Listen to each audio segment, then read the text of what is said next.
Assalamualaikum warahmatullahi wabarakatuh.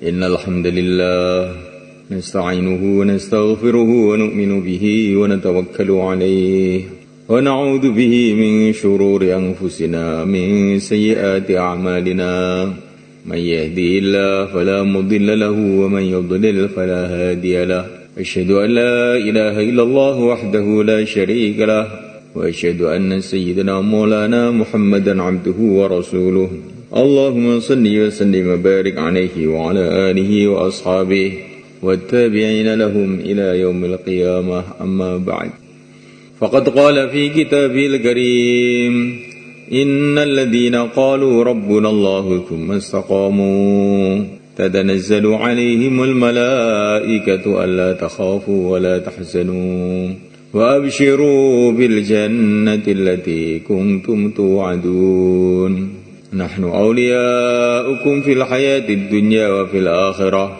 ولكم فيها ما تشتهي أنفسكم ولكم فيها ما تدعون نزلا من غفور رحيم ومن أحسن قولا ممن دعا إلى الله وعمل صالحا وقال إنني من المسلمين ولا تستوي الحسنة ولا السيئة ادفع بالتي هي أحسن فإذا الذي بينك وبينه عداوة كأنه ولي حميم وما يلقاها إلا الذين صبروا وما يلقاها إلا ذو حظ عظيم.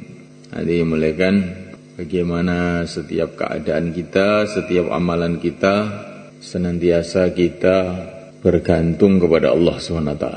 Apa saja amalan yang dibarengi dengan hati tawajuh bergantung kepada Allah, maka amalan itu nanti akan diterima, diberkati oleh Allah. Amalan yang dibarengi dengan kelalaian, maka ini amalan itu tidak ada nilainya. Namalakan Allah Ta'ala, maka dakwah dengan tawakal pada Allah. Aing tawallau faqul hasbiyallah la ilaha illa huwa alaihi tawakkaltu wa huwa rabbul arsyil azim. Dakwah dengan tawakal, bergantung kepada Allah Subhanahu wa taala. Maka dakwah kita nanti akan diberkati oleh Allah Subhanahu wa taala. Hanya Allah yang bisa memberikan hidayah, hanya Allah yang bisa menolong, hanya Allah saja. Namalakan Allah Subhanahu wa taala. Dan kita ini setiap amalan bagaimana dibarengi dengan kecintaan kepada yang mulia Nabi Agung Muhammad SAW. Ini penting malaikat. Amalan apapun, kata Sayyidina Umar, kalau tidak dibarengi dengan kecintaan kepada Nabi, itu nanti tidak ada nilainya. Malaikat Allah Ta'ala, maka para sahabat ini dalam keadaan-keadaan macam-macam itu senantiasa menyebut-nyebut Nabi. Waktu Harbur Riddah, perang besar-besaran pada zaman Sayyidina Abu Bakar, maka umat Islam kelihatannya mulai terdesak. Musuhnya begitu banyak ini menghadapi Musailimah al-Kadzdzab. Nah, malaikat Allah Ta'ala, umat Islam terdesak. Maka untuk membangkitkan semangat mereka itu, mereka berteriak, "Wa Muhammadah, wa Muhammadah." Teringat Rasulullah, langsung semangat lagi mereka bergerak. Dan kemudian dalam waktu yang cepat mereka telah ditolong oleh Allah SWT. Nah, oleh karena Allah, para sahabat ini keadaan apa saja itu ingat Rasulullah. Sakit, Sayyidina Abdullah bin Umar radhiyallahu ta'ala anhu sakit, maka beliau mengatakan, "Ya Muhammad." Langsung sakitnya itu sembuh malaikat. Sayyidina Hubaib bin Adi radhiyallahu ta'ala anhu ketika mau dibantai orang kafir, yang diingati apa? Yang diingati Rasulullah. Ya Muhammad. Masya Allah, kecintaan para sahabat kepada Nabi, sudah mau mati masih teringat Nabi. Maka kalau hati bergantung kepada Allah dan senantiasa dibarengi dengan kecintaan kepada Rasulullah dalam setiap amal itu, nanti amalan kita ini akan barokah. InsyaAllah mulaikan. Mulaikan Allah SWT. Dalam dakwah bergantung kepada Allah, dalam ta'lim pun bergantung kepada Allah. Yang bisa menambahi kita ilmu, yang bisa memberikan kita kefahaman itu hanya Allah. Al-Quran yang dibaca oleh para sahabat, Al-Quran yang dibaca oleh Al-Imam Asy-Syafi'i, Al-Quran yang kita baca, Qurannya sama. tapi kefahamannya ini berbeda. Di antara sebabnya apa? Di antara sebabnya karena hatinya mereka itu memang betul-betul hati yang suci, bergantungnya kepada Allah itu kuat.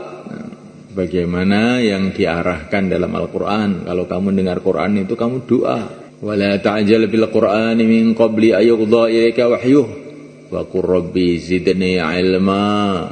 Kalau kamu dengar Quran, hai Muhammad, maka kamu baca doa wa qur rabbi zidni ilma. Ya Allah, tambahilah aku ilmu. Maka Rasulullah itu memahami perkara-perkara yang orang lain enggak paham sebenarnya kan dalam Quran itu. Hanya alif lam mim itu siapa yang paham? Enggak ada yang ngerti itu apa itu alif lam mim. Tapi ketika Jibril mengatakan alif, maka Nabi mengatakan na'am, na'am. Iya, iya. Iya, iya apa? Orang enggak ngerti itu. Lam, iya, iya kata Nabi. Ini Nabi paham, orang-orang lain enggak paham. Jadi ada dalam Al-Quran itu perkara-perkara yang paham itu hanya Nabi saja. Ada dalam Al-Quran itu yang paham hanya para wali saja. Ada dalam Al-Quran itu yang paham itu hanya para ulama saja. Yaitu beda-bedanya hatinya manusia sehingga pahamannya itu beda-beda. Jangan kita kira gitu agama itu seperti yang kita pahami saja. Tidak. Nanti hati kita tambah bersih, nanti kefahamannya Allah akan tambah lagi, tambah lagi. Tawajuh kita kepada Allah tambah, maka nanti Allah akan tambah. Maka kita baca Quran dengan tawajuh kepada Allah, mendengarkan ilmu-ilmu yang bersumber dari Quran dengan tawajuh kepada Allah. Dan mendengarkan Al-Quran, mendengarkan agama itu dengan syukur. Inna fi dzalika laayat likulli sabbarin syakur. Orang yang bisa paham Al-Quran ini hanya orang yang sabar, banyak sabarnya. Kalau orang nggak sabar, nggak paham Quran itu. Baru dengar sebentar sudah ngantuk. Kamu ini bagaimana mau sabar? Kalau tidak sabar, bagaimana mau paham? Inna fi dzalika laayat likulli sabbarin syakur. Yang paham Quran ini orang yang banyak sabar. Bukan hanya sabar, banyak sabar. Syakur, banyak syukur. Nah, baru bisa paham. Ini kalau nggak sabar, alah apa itu? Nah, sudah nggak paham. Kalau tidak syukur, tidak menghargai, juga tidak akan paham. Kalau tidak tawajuh pada Allah, paham dikit, nah, sedikit saja. Sejauh mana kita tawajuh pada Allah, sejauh mana kita sabar, sejauh mana kita syukur, sejauh itu pula Allah kasih kefahaman Al-Quran, kefahaman agama ini. Sejauh mana kita mikir akhirat, sejauh mana kita paham agama. Nabi mengatakan man zahida fid dunya 'allamahullah min ghairi ilm, 'allamahullah min ghairi ta'allum wa kasyafallahu an qalbihil 'ama. Barang siapa zuhud di dunia, hatinya itu bukan tergiur dengan dunia tapi rindu pada akhirat, maka Allah akan beri dia ilmu tanpa belajar. Di maknanya orang itu kalau rindu akhirat, saya mau ke akhirat hari ini, mungkin saya mau ke akhirat malam ini. Kalau rindunya akhirat itu kuat, akhirnya zuhud di dunia, akhirnya paham agama. Jadi kalau orang itu mikirnya dunia itu kenemenen, nah, mikir dunia aja. Gembiranya karena dunia, sedihnya karena dunia, sampai doanya pun juga untuk dunia, tidurnya pun mimpi dunia, ya. Yaitu nanti agama itu jadi susah paham. Iku agama iki apa to jane iki? Ibung sapa? Padahal itu kita mendengar agama dengan bahasa Jawa, bahasa Indonesia, tapi tidak paham. Kalaupun paham tidak bisa merasakan. Seperti orang yang lidahnya sedang sakit itu makan tapi nggak ada rasanya, nggak ada rasanya. Itu kan kadang-kadang lidah itu kan kalau habis sakit itu minum teh pahit, minum kopi pahit. Nah, begitulah namanya, itu nggak bisa merasakan lagi. Nah, kalau orang itu fikirnya akhirat bisa merasakan itu agama. Kalau tidak nanti nggak terasa. Sholat tahu-tahu salam gitu aja. Nanti tadi berapa rakaat sudah nggak ingat. Bayan tahu-tahu subhanallah bihamdihi subhanallah. Loh, Tadi bayan apa toh? Nggak tahu. Nah, berarti itu nggak ada rasanya. Insyaallah mulai kan? Dakwah bergantung pada Allah, taklim bergantung pada Allah, ibadah juga bergantung pada Allah. Kalau ada hayya 'alas shalah, hayya 'alas shalah, maka kita jawab la haula wala quwata illa billah. Tidak ada usaha, tidak ada kekuatan tanpa pertolongan Allah. Ya Allah, tolonglah aku untuk sholat, maknanya begitu. Ya Allah, tidak ada usaha, tidak ada kekuatan tanpa Allah, maka tolonglah aku ya Allah untuk sholat. Itu maknanya la haula wala quwata illa billah. Ibadah bergantung pada Allah. Usaha apapun, khidmat pun bergantung pada Allah. Walaula iddakhalta jannataka qulta ma syaa Allah la quwwata illa billah. Kalau masuk ladang ucapkanlah masya Allah. Semua itu berjalan dengan kehendak Allah. La quwwata illa billah. Tidak ada kekuatan kecuali dengan Allah. Maka insya Allah ladangnya itu akan dijaga oleh Allah. Siapa yang dikasih oleh Allah nikmat apa saja, kemudian dia mengucapkan masya Allah la quwwata illa billah, maka Allah akan jaga nikmat itu. Kalau anaknya pintar, masya Allah la quwwata illa billah. Kalau mahalahnya hidup, masya Allah la quwwata illa billah. Kalau jamaah keluar, masya Allah la quwwata illa billah. Insya Allah nanti Allah jaga. Kalau mahalah kalau asalnya naik tahu-tahu merosot, ini karena kurang didoain ya. Coba didoain, masya Allah la quwwata illa billah. Istri lurus kok tahu-tahu terus jadi nggak lurus, ini kurang didoain ini ya. Coba didoain setiap ketemu tuh masya Allah la quwwata illa billah, nanti kan lurus terus insyaallah malaikat. Anak lurus tahu-tahu mogok tengah jalan, kurang doain masya Allah la quwwata illa billah. Nabi Ibrahim itu bangun Ka'bah kan, beliau tukangnya, Nabi Ismail itu kulinya, yang bagian ngaduk lumpur. Tempat ngaduk lumpurnya itu sampai sekarang masih ada. Jadi itu kalau orang tawaf di Ka'bah itu ada Hajar Aswad, dekatnya Hajar Aswad itu sebelah kanannya begitu di Multazam itu ada marmer agak coklat gitu. Lihat tuh. Oh, enggak sempat ngamati. Ada marmer itu coklat, yang lain-lain putih, dia coklat sendiri. Itu namanya mi'jan. Mi'jan itu tempat ngaduk lumpurnya Nabi Ismail untuk bangun Ka'bah itu. Memulaikan Allah Ta'ala sambil bangun, sambil doa. Rabbana taqabbal minna innaka antas sami'ul alim. Nah, akhirnya bangunannya barokah. Ya Allah, terimalah bangunan ini dari kami. Yang bangunannya diterima oleh Allah di tempat ibadah beribu-ribu tahun sampai sekarang. Orang-orang dulu itu yang dipikir itu apa-apa doanya semalekan. Saya punya kiai di Surabaya sana, zaman dulu itu bangun rumah, yang bangun santri-santrinya itu. Maka semua yang bangun rumah itu harus wudhu dulu. Tukangnya, kulinya, semua harus wudhu. Dan setiap meletakkan batu bata satu, harus baca ayat kursi satu. Itu kiai-kiai dulu begitu itu. Akhirnya zaman Belanda itu rumahnya dibom sama Belanda itu. Dibom itu bomnya cuman kayak klutik gitu dok. Ya, gak bisa meletus. Di sana, di Surabaya sana, di Hidrosemmo sana. Rumahnya sampai sekarang masih ada. Jadi bukan hanya sekedar bangun rumah orang dulu itu, bagaimana rumahnya berkah, rumahnya dijaga oleh Allah. Bacain ayat kursi. Kita sekarang bangun masjid pun kadang-kadang malah tukangnya itu nggak sholat. Oh, repot ini. Ya. Sambil nukang, sambil ngerokok. Nah, maka masjidnya itu barokahnya kurang mereka. Setiap yang masuk langsung ngantuk. Nah, jadi ini semalekan Allah Ta'ala kita renungi apa saja itu, yang penting itu barokahnya itu. Jangan bendanya, materinya. Bendanya, materinya, bukan.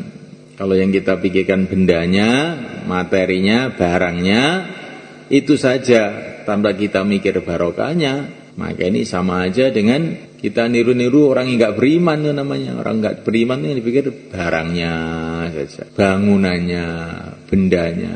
Kalau orang iman yang dipikir barokahnya. Anak yang dipikir bukan anaknya, bagaimana barokahnya. Ya Allah berkatilah anakku ini. Maka kalau kunut subuh bagaimana? Barik lana fima a'tait. Ya Allah berkatilah kami dalam apa yang kau berikan kepada kami. Anaknya barokah, istrinya barokah, hartanya barokah, umurnya barokah, kerjanya barokah, dakwahnya barokah. Barokah itu bagaimana? Datang kebaikan-kebaikan yang tidak dikira-kira oleh otak kita. Itulah namanya barokah. Kayak Ka'bah itu namanya barokah. Kayak masjidnya Rasulullah itu masjid barokah. Seluruh dunia datang, nggak usah diundang tuh datang aja. Ini barokah namanya. Insyaallah malaikat. Kalau makan doanya gimana?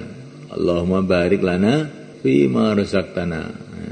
Yang dipikirkan itu barokahnya, bukan enaknya. Lauknya sambal, tewel, kerupuk, ikan itu enggak begitu penting. Yang penting barik lana fima razaqtana. Ya Allah berkatilah makanan ini.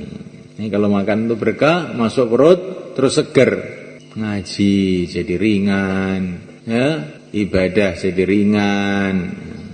Enggak ada pengin maksiat. Ya kalau makanan itu tidak berkah itu makanan itu masuk perut timbul gejolak ingin maksiat. Ini enggak berkah. Kalau enggak ada gejolak timbul malas. Makanan enggak berkah. Habis makan terus malas, apa-apa malas. Perutnya berat kayak ada beban 1 ton di perutnya itu. Terus ngantuk aja. Kecuali waktu makan melek. Ini adalah termasuk makanan yang kurang barokah. Insyaallah malaikat. Enggak didoain. Makan itu didoain biar berkah. Tidur yang barokah. Didoain tidurnya itu bismikallahumma ahya wa amut. Terus baca tasbih 33, 34. Tidurnya berkah nanti. Tidur berkah itu bagaimana? Tidak begitu lama tapi sudah cukup. Nah, kalau tidur tidak berkah itu sudah tidur mulai ngisak sampai subuh masih ngantuk aja juga. Tidur gak berkah. Berkah itu perkara itu sedikit aja sudah cukup. Tapi kalau tidak berkah itu banyak pun gak cukup, apalagi sedikit. Nggak usah yang macam-macam sudah tampak indah aja kayak Ka'bah itu namanya barokah. Ka'bah itu nggak ada hiasan-hiasannya, cuman kotak segi 4 gitu aja. Tapi orang melihat tuh seneng aja sudah. Yang namanya barokah. Tapi kalau tidak barokah itu sudah diukir-ukir sudah itu, tapi juga orang melihat sebel. Insyaallah malaikat. Insyaallah. Supaya barokah itu bagaimana? Yang pertama kali senantiasa doa. Yang kedua kali senantiasa ikut sunnah. Nanti barokah. Apa aja yang kita pikirkan itu doanya bagaimana, sunnahnya bagaimana. Gitu berkah gitu aja. Nanti kan berkah apa-apa itu. Insyaallah malaikat. Alaikum bisunnati wa sunnatil khulafair rasyidin al-mahdiyyin min ba'di. Peganglah olehmu sunnahku dan sunnah para khulafaur rasyidin. Jadi sunnah itu bukan hanya sunnah Nabi. Sunnahnya para sahabat juga harus kita pegang. Sunnahnya khulafaur rasyidin. Sayyidina Abu Bakar, Sayyidina Umar, Sayyidina Utsman, Sayyidina Ali, Sayyidina Hasan. Bahkan khulafa itu bukan hanya itu saja. Rahimallahu khulafai alladzina yuballighuna anni. Ya, para ulama-ulama, orang-orang soleh. Kita ikuti kehidupan mereka itu. Itu termasuk bagian daripada amalan yang diperintahkan oleh Allah. Kita suruh ikut Nabi, ikut para sahabat, ikut orang-orang soleh. Minan nabiyyin was-siddiqin wasyuhada was-salihin. Ya. Insyaallah malaikat. Jadi amalan yang sudah dibuat oleh Nabi ini sama-sama halal ya maksudnya. Dengan yang belum pernah dibuat Nabi nilainya lain walaupun sama-sama halal. Amalan sudah pernah dibuat para sahabat dan yang tidak dikerjakan para sahabat walaupun sama-sama halal nilainya lain. Amalan sudah pernah dibuat oleh orang-orang soleh sebelum kita dengan yang tidak nilainya lain walaupun sama-sama halal. Karena kalau kita ini amalan itu meniru-niru orang-orang yang baik ini, maka ada nilai tasyabbuh. Man tasyabbaha biqaumin faminhum. Niru-niru orang soleh itu dicintai oleh Allah. Yang kita usaha apa aja itu niru orang-orang yang sudah tampak barokahnya gitu. Para nabi, para sahabat dan orang-orang setelah itu yang sudah tampak barokahnya. Dakwahnya ikut orang Nidomuddin gitu loh. Kenapa? Karena itu sudah tampak barokahnya. Di Amerika ada agama, di Australia ada agama, itu loh. Orang Australia dari situ tuh, kamu lihat itu barokahnya, pikirnya orang itu mungkin. Di sana Rusia ada agama sekarang, di Cina hidup agama. Mengikuti orang yang sudah tampak barokahnya itu. Man burika fi syai'in falyalzamhu, kata Nabi. Perkara itu kalau sudah tampak barokahnya, pegang. Man burika fi syai'in falyalzamhu.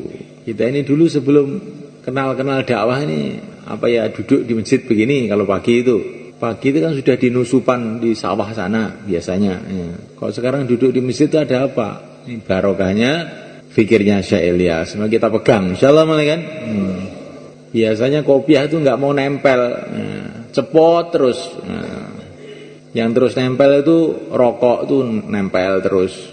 Kopiah nggak mau nempel. Mana dulu kita ini mikirkan kampung lain, masjid lain, daerah lain. Sudah mikirkan dirinya sendiri, anaknya itu sudah mumet. Tetapi barokahnya pikirnya orang-orang itu mungkin kita mikir daerah sana, daerah sini. Sehingga mana-mana hidup agama. Maka man burika fi syai'in falyalzamhu. Sudah tampak barokahnya, kita pegang. Insyaallah kan? Masyaallah. Kita pegang betul-betul kan. Allah telah memberkati kerja dakwah ini. Pesantrennya pun dipikirkan kan.